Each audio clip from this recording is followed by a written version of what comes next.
I'm Katie Wells, host of the Maximized Minimalist podcast. I escaped the hamster wheel of modern-day motherhood, overwhelmed by clutter and buried under the mental load. Now I live in a home that feels calm, manageable, and made for real life. I have margin in my days, energy for who matters most, and time for slow mornings and silly dance parties in the kitchen with my family. With over 5 million listens, the show has helped women around the world turn their homes into their happy place. Around here, we simplify for more peace, more presence, and more joy. We choose grace over guilt and progress over perfection.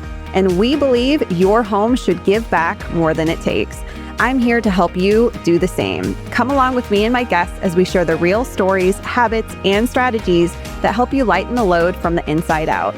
Pull up a seat, friend, and let's do this together. Ready, set, simplify. Hey friend, let me guess. You've tried the checklist, you've read the books, you've followed the rules, like if you haven't used it in 6 months, let it go, or keep only what sparks joy. But your home still feels heavy. And maybe even worse, you're starting to think that the problem is you.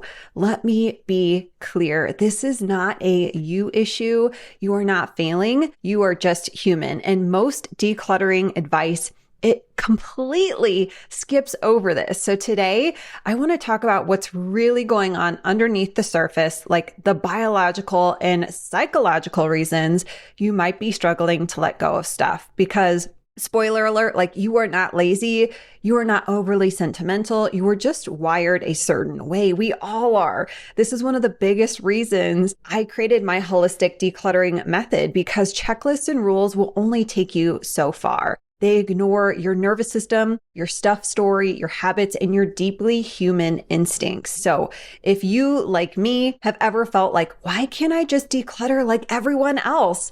You're not alone, and you don't need to declutter like everyone else. If you want to start this process with something that actually works with your brain instead of against it, I've got something for you. It's called the 14-day decluttering challenge. It is where I help you get fast wins without the pressure or without the overwhelm. Join me at the link in the show notes and get $20 off with code podcast. All right, friend, let's dive in. So let's start with one of the deepest roots of clutter for everyone. And this is your brain's wired to keep you safe. Thousands of years ago, our ancestors weren't trying to have tidy homes. They were trying to survive. And back then, holding on to extra supplies, tools, food, materials, what have you. This was very, very smart. It could literally mean life or death. So fast forward to now, our world has changed a lot. Accessibility, technology, so much has changed.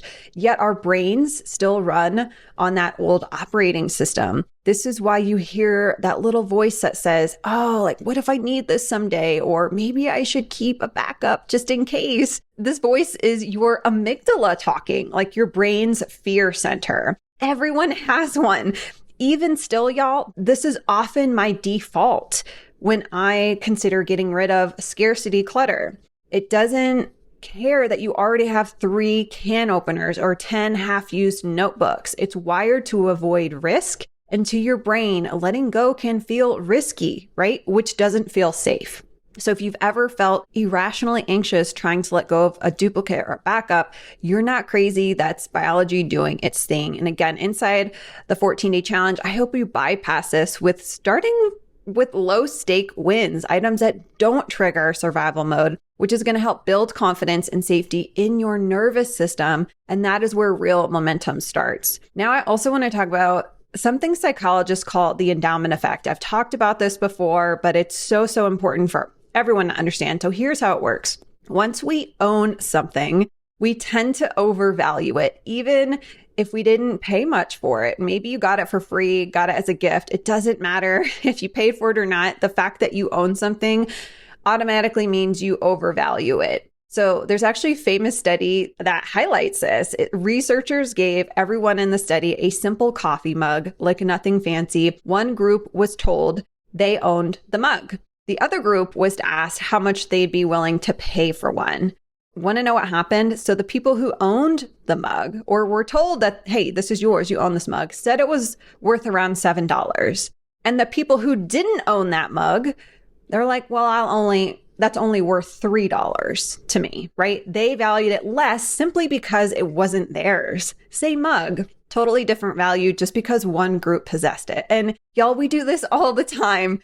I'm a huge reality TV junkie. One of my favorites, you see, if you watch this, you see it, $1 million listing, or I guess the newest take, Selling Sunset, right? You see this when these real estate agents walk into people's homes to meet with a potential seller to work with. And the seller's always like, I know that, the average square foot cost is whatever, this amount, but here's all the reasons why my home is worth more than the homes going in my area, right? And every single time the real estate agent has to be like, talk the seller down to reality, because why? The endowment effect, whether it's a home or a coffee mug, it doesn't matter. And this is where decluttering can feel weirdly emotional sometimes when we're trying to figure out do I get rid of this? Do I not get rid of this? Maybe it was a free conference tote bag you never use, or a birthday gift you feel guilty giving away. A lot of the root cause is this endowment effect.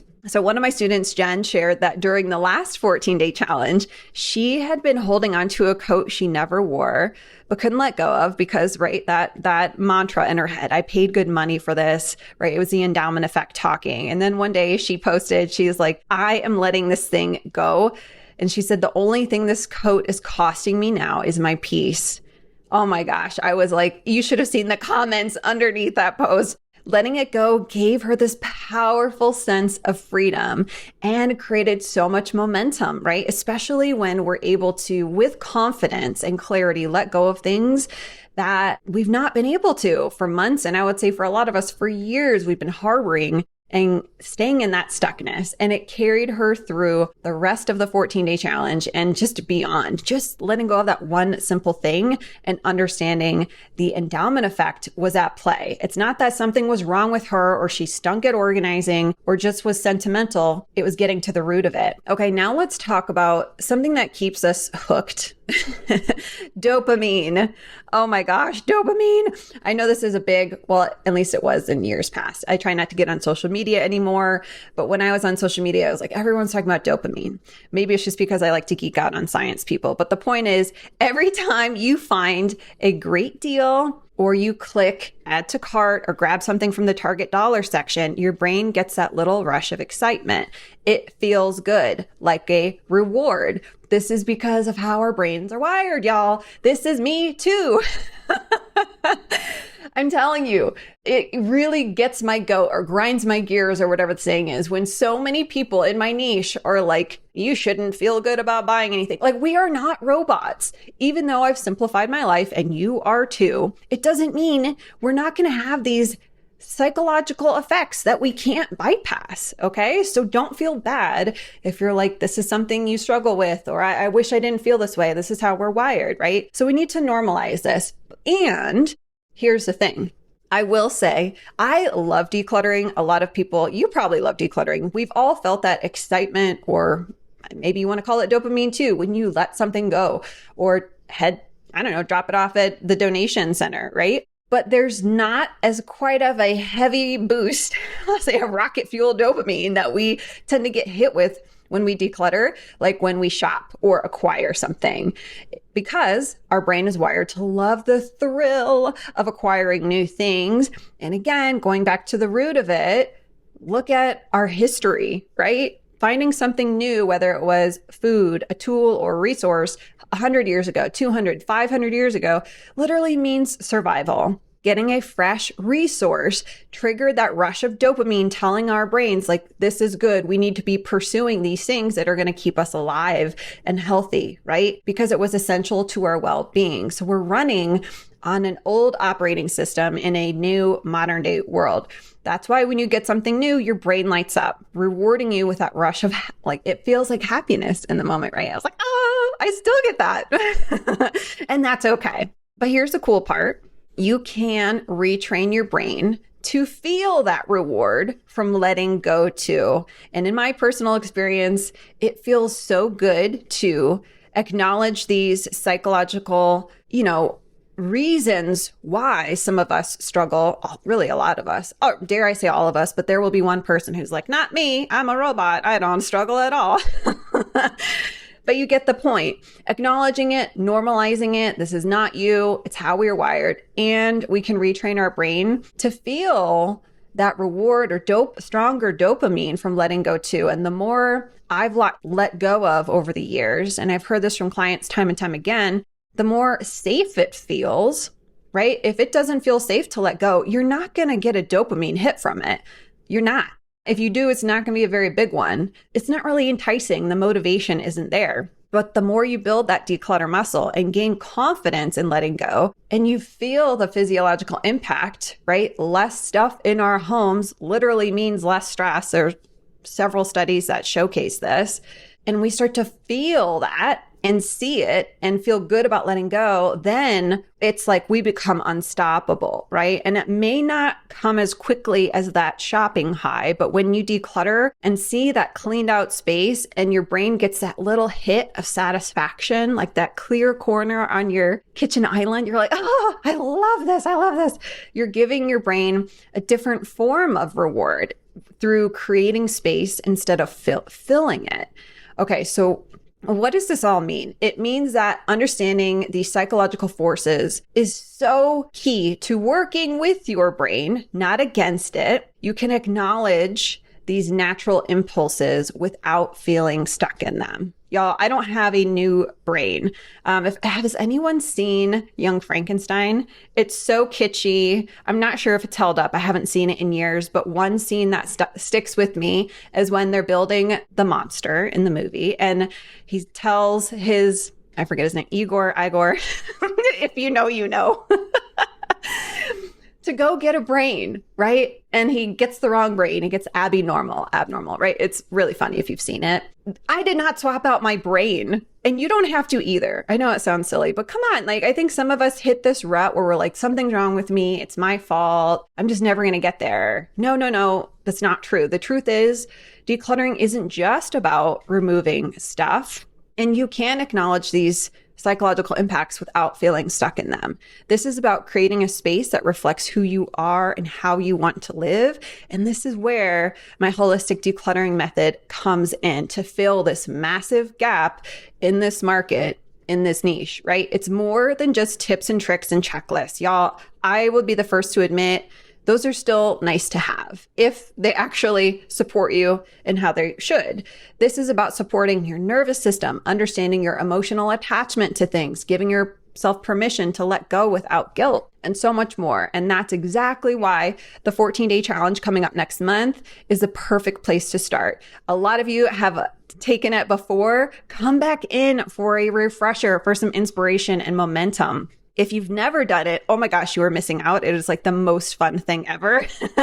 It's designed to help you get real progress without overwhelm, giving you simple, actionable steps that work with your brain's wiring.